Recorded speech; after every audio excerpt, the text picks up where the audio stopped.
제가 진료실에서 가장 안타깝게 느끼는 암이 바로 대장암입니다. 이유는 단순합니다. 너무 조용히 자라서 발견될 때는 이미 늦은 경우가 많기 때문입니다. 실제로 대장암 환자분들 중 상당수는 아무 증상도 없었다고 말씀하십니다. 배도 안 아팠고 변도 평소와 크게 다르지 않았다고 하십니다. 이것이 바로 대장암의 가장 무서운 점입니다.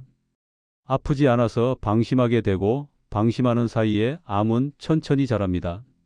많은 분들이 나이 들면 장이 약해지는 거지 하고 넘기시지만 이건 단순한 노화 문제로만 볼 수 없습니다.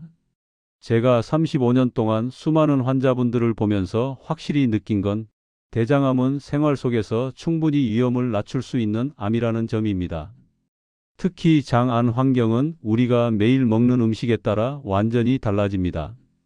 오늘 영상에서는 대장암이 왜 이렇게 조용히 자라는지, 그리고 많은 분들이 전혀 신경 쓰지 않고 지나치는 장 속 변화를 먼저 짚어보겠습니다. 그런데 그보다 더 중요한 이야기가 있습니다. 제가 진료실에서 수십 년간 확인해온 한 가지 음식입니다. 이 음식을 꾸준히 드신 분들은 장 상태 자체가 달랐고 검사 결과에서도 분명한 차이가 있었습니다.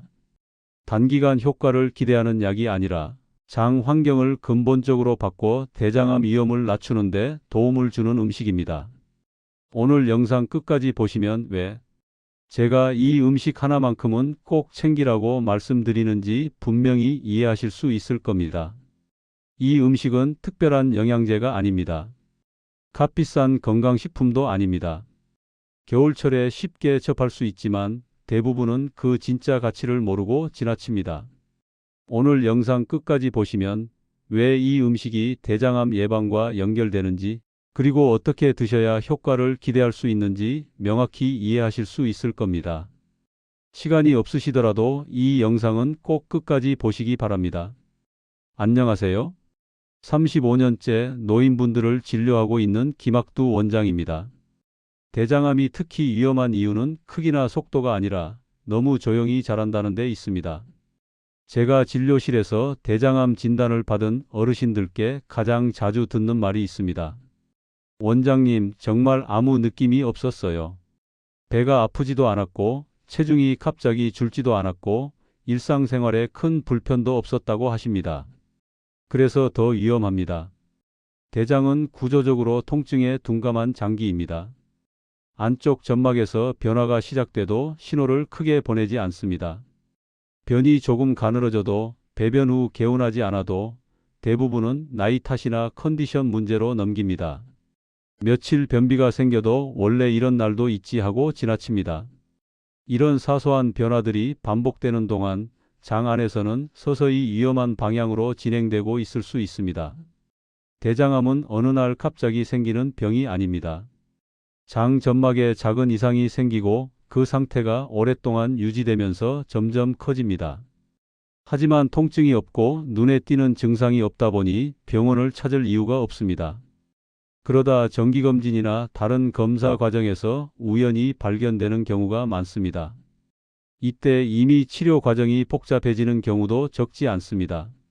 제가 35년 동안 진료를 하며 분명히 느낀 점은 대장암은 발견 시점에 따라 결과가 크게 달라진다는 사실입니다.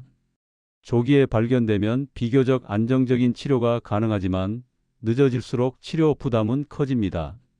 그래서 대장암은 아프지 않을 때 더 무섭다고 말씀드리는 겁니다. 이렇게 조용히 자라는 암이기 때문에 증상이 나타나기만을 기다리는 것은 안전한 방법이 아닙니다.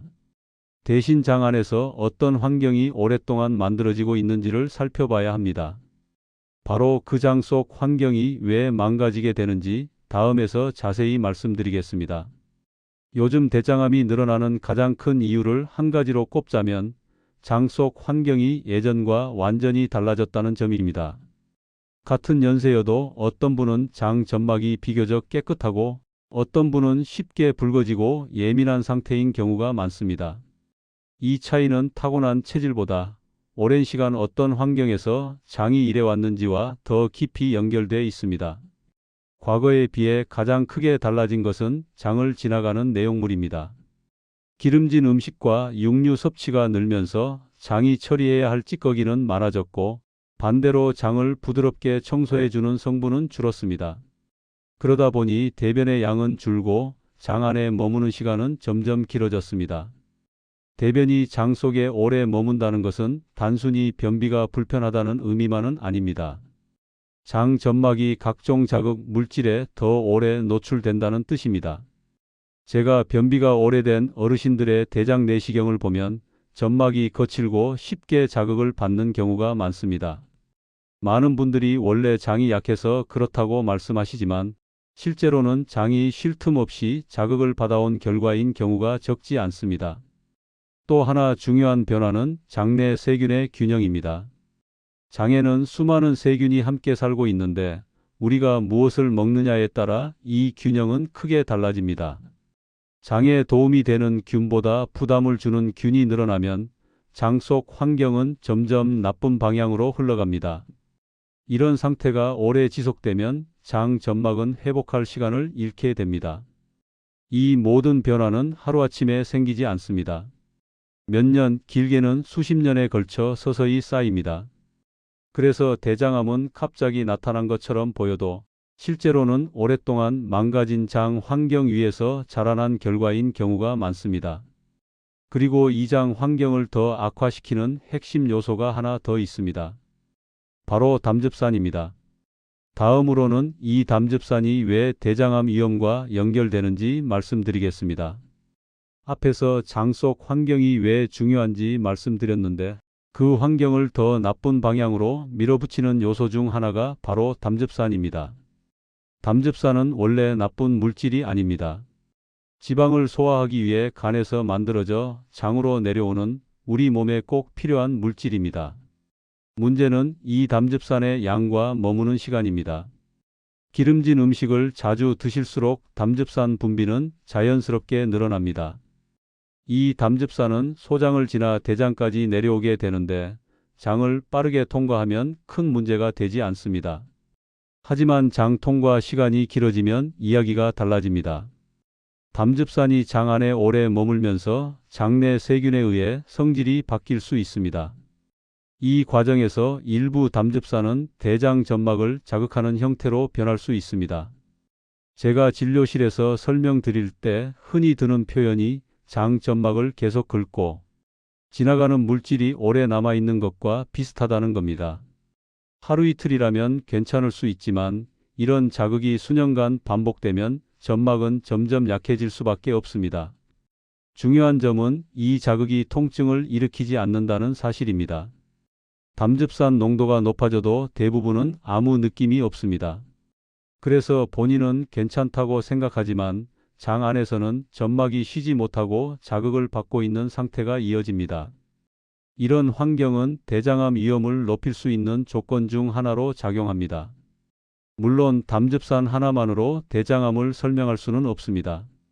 다양한 요인이 함께 작용합니다. 하지만 장 통과 시간이 길고 담즙산이 오래 머무는 환경이 반복되면 위험한 방향으로 갈 가능성은 분명히 커집니다. 그렇다면 이 담즙산을 어떻게 관리해야 할까요? 바로 이 지점에서 장을 보호하는 역할을 하는 요소가 등장합니다. 다음으로는 대장암 위험을 낮추는 핵심 열쇠인 식이섬유 이야기를 해보겠습니다. 앞서 말씀드린 담즙산 문제를 관리하는 데 가장 중요한 역할을 하는 것이 바로 식이섬유입니다. 식이섬유는 장에서 소화되지 않고 그대로 이동하면서 장 안 환경을 정리해주는 역할을 합니다. 쉽게 말해 장 안을 천천히 쓸고 지나가는 빗자루 같은 존재라고 생각하시면 됩니다. 식이섬유가 충분하면 대변의 양이 늘어납니다. 대변량이 늘어나면 장이 자연스럽게 움직이게 되고 내용물이 장 안에 오래 머무르지 않게 됩니다. 이 과정에서 담즙산처럼 장 점막을 자극할 수 있는 물질들도 함께 빠져나가게 됩니다. 장 통과 시간이 짧아진다는 건 장 점막이 쉴 수 있는 시간이 늘어난다는 뜻입니다. 제가 진료실에서 식이섬유 섭취가 충분한 분들의 장을 보면 전반적으로 점막 상태가 안정적인 경우가 많습니다. 반대로 식이섬유가 부족한 분들은 대변이 딱딱하거나 배변 간격이 불규칙한 경우가 잦습니다. 이런 상태가 오래 지속되면 장 점막은 계속 자극을 받게 됩니다. 특히 중요한 점은 식이섬유가 담즙산을 흡착하는 역할을 한다는 것입니다. 담즙산이 장 안에 그대로 남아있는 것이 아니라 식이섬유와 함께 묶여 배출되면 장 점막에 가해지는 부담이 크게 줄어듭니다. 이 작용은 약처럼 즉각적인 효과를 느끼기는 어렵지만 장 환경을 근본적으로 바꾸는 데 중요한 역할을 합니다. 그래서 대장암 예방을 이야기할 때 특정 성분보다 먼저 식이섬유를 강조하는 이유가 여기에 있습니다. 그리고 이 식이섬유를 가장 효율적으로 공급해주는 음식이 있습니다. 다음에서는 그 음식이 왜 장에 특히 유리한지 겨울철에 더 주목해야 하는 이유를 말씀드리겠습니다. 앞에서 식이섬유가 장 환경을 바꾸는 핵심이라고 말씀드렸는데 그렇다면 어떤 음식이 이 역할을 가장 잘해줄 수 있을까요?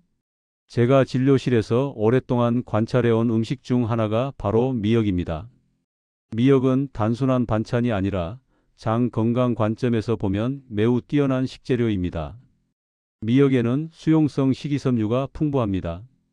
이 수용성 식이섬유는 물을 만나면 부드럽게 팽창하면서 장 안을 지나갑니다. 이 과정에서 대변의 부피를 늘리고 장 내용물이 한쪽에 뭉치지 않도록 도와줍니다. 그래서 장을 통과하는 흐름이 훨씬 자연스러워집니다. 제가 미역을 강조하는 이유는 다른 채소들과 비교했을 때 장에 작용하는 방식이 다르기 때문입니다. 미역의 식이섬유는 장 점막을 자극하지 않으면서도 담즙산 같은 물질을 흡착해 함께 배출하는 데 유리합니다. 그래서 장이 예민한 분들도 비교적 부담 없이 드실 수 있는 경우가 많습니다. 특히 겨울 제철 미역은 더 주목할 필요가 있습니다. 수온이 낮은 환경에서 자란 미역은 조직이 치밀하고 식이섬유 함량도 상대적으로 풍부합니다. 같은 미역이라도 제철에 드시는 것이 장 건강 측면에서는 훨씬 효율적입니다. 실제로 미역을 꾸준히 드신 분들의 경우 배변 리듬이 안정되고 장 불편감을 덜 호소하는 모습을 자주 봅니다. 물론 미역 하나로 모든 문제가 해결된다고 말할 수는 없습니다. 하지만 장 환경을 지키는 데 있어 미역은 매우 현실적이고 지속 가능한 선택입니다. 그렇다면 미역 속에는 식이섬유 말고 또 어떤 성분이 숨어 있을까요? 다음으로는 미역에 들어있는 특별한 성분에 대해 말씀드리겠습니다. 미역이 장 건강에 도움이 되는 이유는 식이섬유 때문만은 아닙니다. 미역 속에는 푸코이단이라는 성분이 들어 있습니다. 이 성분은 해조류 특유의 끈적한 부분에 많이 들어 있는데 장과 면역 반응을 함께 살펴볼 때 주목받아온 물질입니다. 푸코이단은 우리 몸에서 직접 소화되거나 흡수되는 성분은 아닙니다. 대신 장 안에서 여러 작용을 하면서 점막 환경에 영향을 줍니다.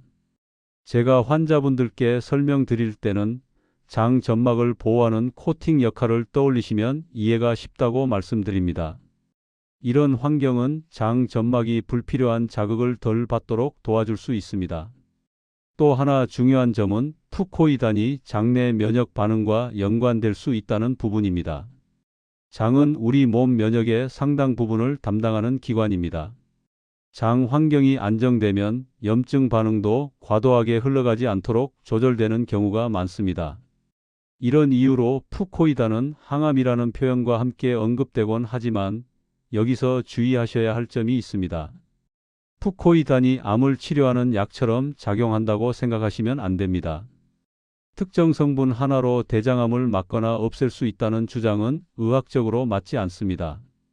다만 장 점막을 보호하고 불필요한 염증, 자극을 줄이는 방향으로 작용할 가능성이 있다는 점에서 의미가 있습니다.